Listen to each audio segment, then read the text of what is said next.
Buys. With Bob Myers, Cassidy Hubbard, I'm Dave Pash. Golden State in front by 25 over the Mavericks. Steph Curry leading the way with 30 points. Golden State looking to win for the third straight time. For the first time since late November. 3 games above 500. Haven't been there in a few months. Jimmy Butler starting the fourth quarter on the floor along with Draymond Green, Podziemski, Moody, and Post. Here's Podziemski in the lane, and he gets the bounce. Podziemski 9 points and 11 rebounds. That matches a career high for boards. Really good rebounder for a guard.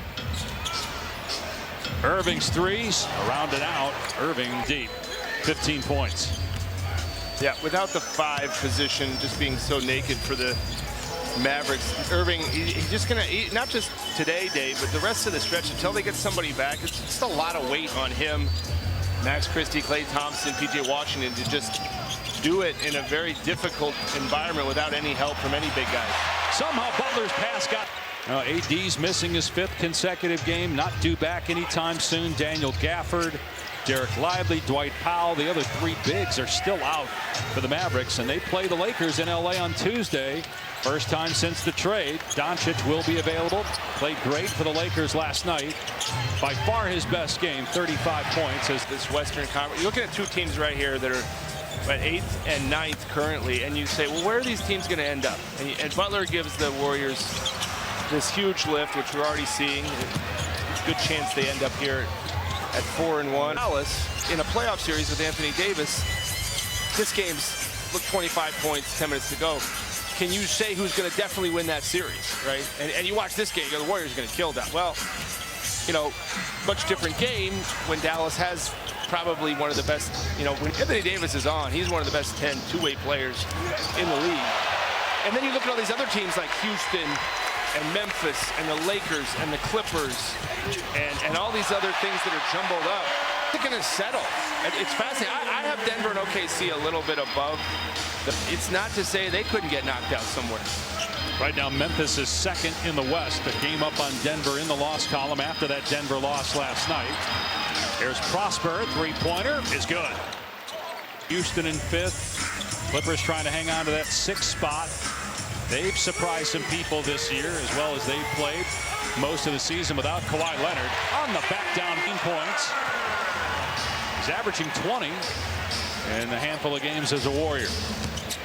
Brandon Williams, he was great last week against Golden State. Williams had 12 points. He couldn't finish there. Now Butler down court. Podziemski corner 3. Got it. That's the tired of. Well, a lot of people like watching Curry play, but Jimmy gets to play with him, and obviously Steve's gotten to coach him for over 10 years now. Year 16 in the league for Curry. He'll turn 37 on March 14th. Moody's 3 off the mark. Out of bounds, and it's going to stay with the Warriors. They're keeping Butler and Green on the floor. We have yet to see Curry in the fourth. The score 111-82. Golden State plays again Tuesday against Charlotte, then a 5-game road. Right now you've got 2 games separating 6 from 8 and 3 games 6 from 9. But there's no guarantee that the Warriors are going to get into the play-in. Sacramento is a game back of them in the loss column. Phoenix is 2 games back in the loss column. Green can't get that one to fall. Kyrie Irving has checked out. So is Klay Thompson. Don't know that we'll see them again. Here's Brandon Williams from deep, nailing a 3. Yeah, I think, you know, Dallas, you're going to have teams like Dallas that are not healthy and are not getting injury, but there's a chance we see him on this road trip coming up for the Warriors. Yeah, and that'll be big, and they'll be whole. They haven't been whole for quite some time. Then it's additive to the team, but it'll be, like I said, you look at the standings, they're so jumbled up, and who's going to be able to make that stretch run? Post call for the foul, tried to swat it away from Prosper. Fans don't like it because they're looking at the post part of it, but it was Butler they got. Upcoming national TV. Up a game in the loss column over Dallas for the 6th or the 7th spot, I should say. TNT Tuesday, Cleveland at Tuesday night, and maybe uncomfortable in some ways for some of the guys, but the real game for me is the April game. Both teams stay healthy, and that'll be an overanalyzed game for sure.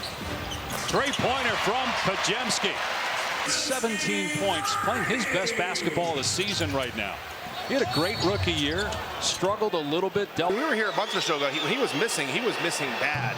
And now he just don't think he's playing. And look at that line. What a stat line right there. The last 3 games, 13 boards, 3 3-pointers. They're in the midway point here in the final quarter in San Francisco. Kevin Knox is on the floor, so Green and Butler are. Says he's gonna. We talked to him in the pregame, Dave. Remember, he's going to be careful with the minutes of Butler, Green, Curry, understanding they're all a little older, and he just can't risk any injury down the stretch. And that is a balancing act, because obviously you want the guys to play together and find their rhythm as a group. And you have to make sure you get in at worst to the play against the age and the minutes, making sure those guys get their rest.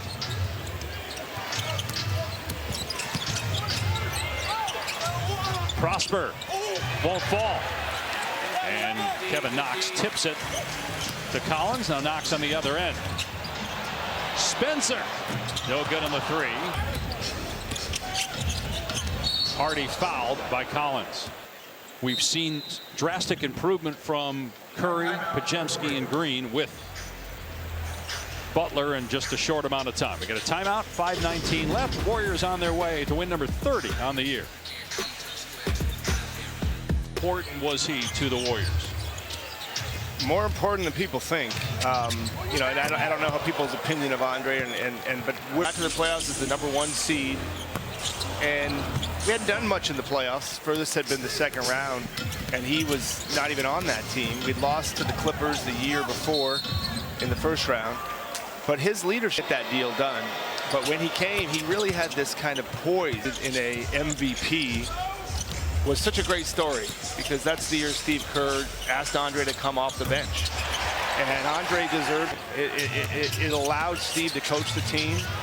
And it allowed everybody to kind of fall in line, and to see Andre rewarded with the Finals MVP, it's just a fascinating story. You use the word stability in talking about how did Iguodala stabilize what you guys had here, and is there anything specific that stands out about how you got him and why you targeted him? He was with Denver for a year after a long stint in Philadelphia where he started his career. Well, we play. Andre did. He could guard his player. He could help you guard your player. And just an elite pass, Steph and Clay. Let them play a lot off the ball. Andre could play on the ball. Was a great distributor, great defender. And so all those things. But ironically, when we met with him, he had already made up his mind. And a lot of times you meet with a free agent, you try to convince them. This is a Quentin Post 3-point show here. You meet with free agents and you go into a sell job and you say, we think you can help us. And he just said, stop. I don't even know if I want to come. You know, just stop, figure out the money. You know? And I thought, oh, we're going to figure out the money. We didn't have the money. And so we went on this 10-day, bender of trying to get off some contracts. Richard Jefferson, one of the guys, Dave Pash, one of my coworkers. We had to get off. So, RJ, I love you, but we've talked about this before. Diminishing skills. Well, I mean, he came back around. He did knock. It's 2000. A lot of them certainly don't live up to that, unfortunately. He was dictating what defenses we should play. He was telling the coaches, that's a good idea, but here's what we need to do. We need to guard LeBron. This, you think that's best, because he knew so much. One of the smartest guys really to ever play, and certainly on the defensive side of the ball. 1-27. This will end their 3-game winning streak. Their next game in a couple of days in LA against the Lakers. And that's a foul in post, shoving Prosper to the ground. Team, and this is what we saw today, Dave. This is Dallas giving their best shot, but it's by no means who they're missing his 15th straight game. Powell, his 15th straight game. Davis, this is this week's about when those guys will come back, and then we'll get to see what they look like, because you know, Anthony Davis, before the move, Rob Pelinka, who's here today because he was Iguodala's agent, one of the things Davis wanted, he made that clear in some interviews he did with ESPN, was he wanted a 5 so that he could play the power forward position. It sounds like he's going to get a chance with Dallas. Warriors missing some threes. Not a lot of teams do that anymore. You do see Cleveland. I guess you can talk about Boston doing it, but they shoot it and then do it. And I wonder if Thibodeau when Mitchell Robinson comes back, will he play him with Towns? That's a good thought, yeah. And so maybe kid's onto something. Now, I do think the caveat there is, can he encourage him, and can Davis live up to shooting from a decent percentage so people have to honor him out there? Because the spacing still matters, even if you're playing too big. And there's no question when you look at that run, they obviously don't get there without Doncic and Irving. But the trades that Harrison made last year to bring in P.J. Washington to postseason for the Mavs a year ago. Yeah, and Nico Harrison's almost been already judged on this trade already, right? It's already, a lot of people upset, but we'll see. You know, we'll see where it goes. And time will tell, right? Time will tell. But a lot of people early on certainly upset at, and that ended up in NBA Finals last year. Santos hits a three, and it's who did that motion of the bedtime celebration with about 2 minutes to go in the third quarter, and Draymond just frozen. Watching that and remembering that, and that's. Had Dallas won this game, if there was a tiebreaker, Dallas would have the advantage. Improved to 30 and 27. They won 3 in a row. They're 5-1 since the Jimmy Butler trade, and this was a rout. Steph Curry with a 30-point game in just 3 quarters. Jimmy Butler had 14 of his 18 points in the first half.